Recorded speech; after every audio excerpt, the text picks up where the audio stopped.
Halo teman-teman. Baik, pada video kali ini saya akan berkesempatan untuk menjelaskan beberapa hal mengenai HAM. Yang pertama, di sini saya akan menjelaskan hakikat HAM, jenis-jenis HAM, juga karakteristik HAM. Dan yang terakhir saya akan menjelaskan mengenai DUHAM. Oke guys, sebelum masuk pada penjelasan tersebut, di sini saya akan memperkenalkan diri terlebih dahulu. Perkenalkan, nama lengkap saya Angelina Augurbarikri, sapaan Zain. Saya salah satu mahasiswa Universitas Katolik Santo Parus Ruteng dengan NPM 21103-188. Saya program studi pendidikan guru sekolah dasar. Guys, di sini saya akan menjelaskan mengenai hakikat HAM. Tetapi terutama di sini saya akan menjelaskan hak asasi manusia atau HAM. Hak asasi manusia atau HAM merujuk pada hak-hak dasar yang dimiliki oleh setiap individu sebagai bagian dari martabat manusia tanpa memandang ras, jenis kelamin, kewarganegaraan, dan status lainnya. Hak-hak ini bersifat universal dan tidak dapat dicabut serta diakui di seluruh dunia oleh dokumen internasional seperti Deklarasi Universal Hak Asasi Manusia atau DUHAM yang disahkan oleh PBB pada tahun 1948. Untuk mengetahui lebih lanjut mengenai hakikat HAM, mari kita akan membahas bersama-sama. Hakikat HAM adalah hak yang melekat pada setiap manusia sejak lahir dan tidak tergantung pada status sosial, budaya, dan negara. HAM bersifat yang pertama universal, berlaku untuk semua orang dimanapun mereka berada dan tanpa pengecualian. Yang kedua, tidak dapat dicabut. Hak ini tidak dapat dihapus atau dirampas meskipun seseorang terlibat dalam tindakan pidana atau pelanggaran hukum. Tidak tergantung pada kewarganegaraan. Hak ini berlaku pada setiap individu meskipun mereka tidak menjadi warga negara suatu negara tertentu. Yang keempat, mendasar. HAM melindungi martabat manusia secara fundamental seperti hak untuk hidup, bebas dari penyiksaan dan memiliki kebebasan berekspresi. Yang kedua, jenis-jenis HAM. HAM dapat dibagi ke dalam beberapa kategori berdasarkan karakteristik dan sifatnya. Secara umum, HAM dapat dibedakan menjadi dua kategori utama. Pertama yaitu hak sipil dan politik. Ini adalah hak yang berkaitan dengan kebebasan individu dari perlindungan dari penyalahgunaan kekuasaan oleh negara atau pihak lain. Contoh hak-hak ini diantaranya adalah: yang pertama, hak untuk hidup dan bebas dari penyiksaan. Yang kedua, hak kebebasan berpendapat dan berekspresi. Yang ketiga, hak untuk memilih dalam pemilihan. Yang keempat, hak untuk beragama dan menjalankan ibadah. Yang kelima, hak untuk mendapatkan perlindungan hukum. Oke guys, yang kedua, hak ekonomi, sosial, dan budaya. Hak-hak ini terkait dengan kebutuhan dasar manusia dan peningkatan kualitas hidup. Ini termasuk hak atas standar hidup yang layak dan hak untuk mengakses pendidikan, pekerjaan, dan layanan kesehatan.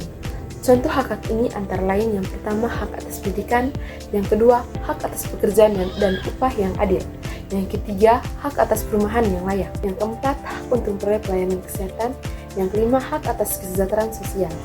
Oke guys, penjelasan berikut mengenai karakteristik HAM. Secara umum, HAM memiliki beberapa karakteristik penting sebagai berikut. Yang pertama, univeralis. HAM berlaku untuk setiap orang di seluruh dunia tanpa terkecuali.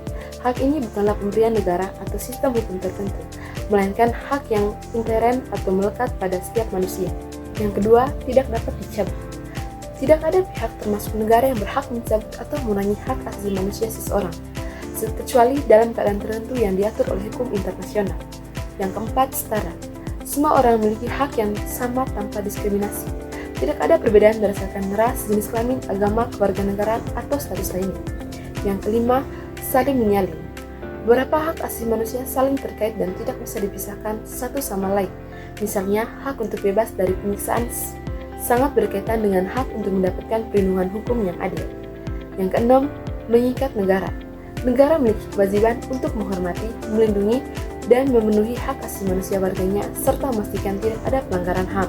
Oke guys, di sini saya akan menjelaskan juga mengenai pentingnya untuk penghormatan terhadap HAM. Penghormatan terhadap HAM merupakan bagian penting dari pemerintahan yang baik dan masyarakat yang adil. Negara, lembaga internasional, serta individu memiliki tanggung jawab untuk menjaga agar hak asasi manusia dihormati dan dilindungi, serta untuk menghindari pelanggaran terhadap hak-hak tersebut. Oke guys, saya akan memberikan kesimpulan mengenai beberapa hal yang telah dijelaskan sebelum kita masuk pada materi DUHAM. Kesimpulannya, hak asasi manusia merupakan hak yang melekat pada setiap individu berdasarkan martabat kemanusiaan mereka dengan berbagai jenis hak yang meliputi sipil, politik, ekonomi, sosial, dan budaya, serta karakteristik yang menjamin kesetaraan dan perlindungan hak-hak tersebut di seluruh dunia.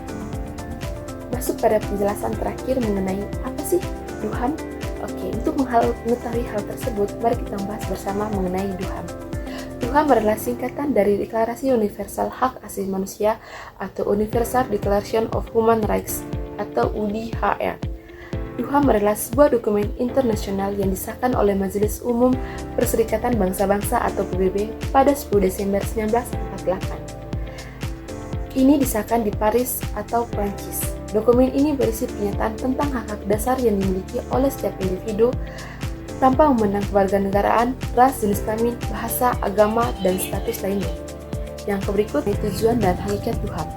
DUHAM bertujuan untuk mengakui dan melindungi hak fundamental manusia agar tidak ada individu yang diperlakukan secara tidak adil, diskriminatif, atau sewenang-wenang sebagai deklarasi.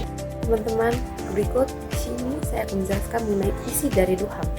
DUHAM terdiri dari 30 pasal yang mencakup berbagai hak asasi manusia yang fundamental yang dibagi ke dalam beberapa kelompok hak, antara lain yang pertama hak-hak sipil dan politik, hak untuk hidup, kebebasan, dan keselamatan pribadi. Yang kedua, hak untuk bebas dari penyiksaan atau perlakuan tidak manusiawi. Yang ketiga, hak untuk berpendapat dan menyatakan pikiran. Yang keempat, hak untuk beragama dan menjalankan ibadah. Yang kelima, hak untuk ikut serta dalam pemerintahan negara, hak pilih dan dipilih. Kedua, hak-hak ekonomi, sosial, dan budaya. Yang pertama, hak atas pekerjaan yang layak dan kondisi kerja yang adil. Yang kedua, hak atas pendidikan. Yang ketiga, hak atas kesehatan dan standar hidup yang layak. Yang keempat, hak atas perlindungan sosial. Yang ketiga, hak-hak lain yang berkaitan dengan martabat manusia. Yang pertama, hak untuk bebas dan diskriminasi. Yang kedua, hak untuk mendapatkan pengakuan dan di hadapan hukum. Yang ketiga, hak untuk mendapatkan perlindungan hukum yang ada. Berikut penjelasan mengenai karakteristik DUHAM. Yang pertama, universal. DUHAM berlaku untuk setiap individu di seluruh dunia tanpa pengecualian. Hak-hak yang disebut dalam DUHAM berlaku di semua negara terlepas dari perbedaan budaya, agama, dan sistem hukum yang ada. Yang kedua, mengikat moral. Meskipun DUHAM tidak secara langsung mengikat secara hukum bagi negara, karena itu adalah sebuah deklarasi bukan traktat. Dokumen ini memiliki pengaruh yang besar dalam pembentukan hukum internasional.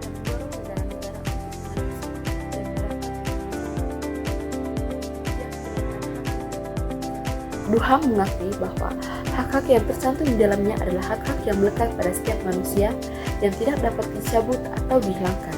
Yang berikut intinya DUHAM. Yang pertama, standar internasional.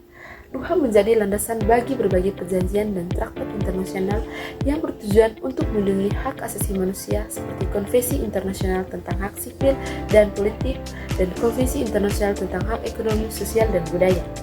Yang kedua, pendorongan perubahan di negara-negara.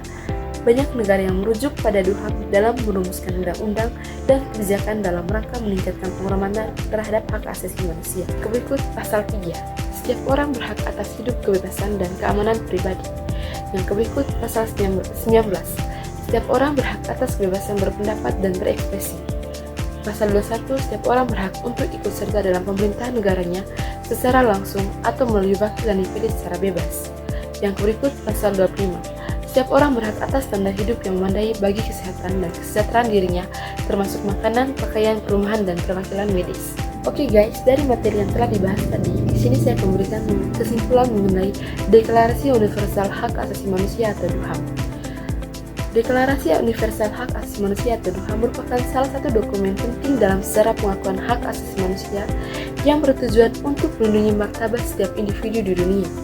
Meskipun bersifat deklaratif dan tidak mengikat secara hukum, DUHAM telah menjadi dasar dan acuan penting dalam upaya memperjuangkan dan melindungi hak asasi manusia di tingkat internasional. Sekian presentasi materi mengenai hakikat HAM, jenis-jenis HAM, karakteristik, dan juga DUHAM.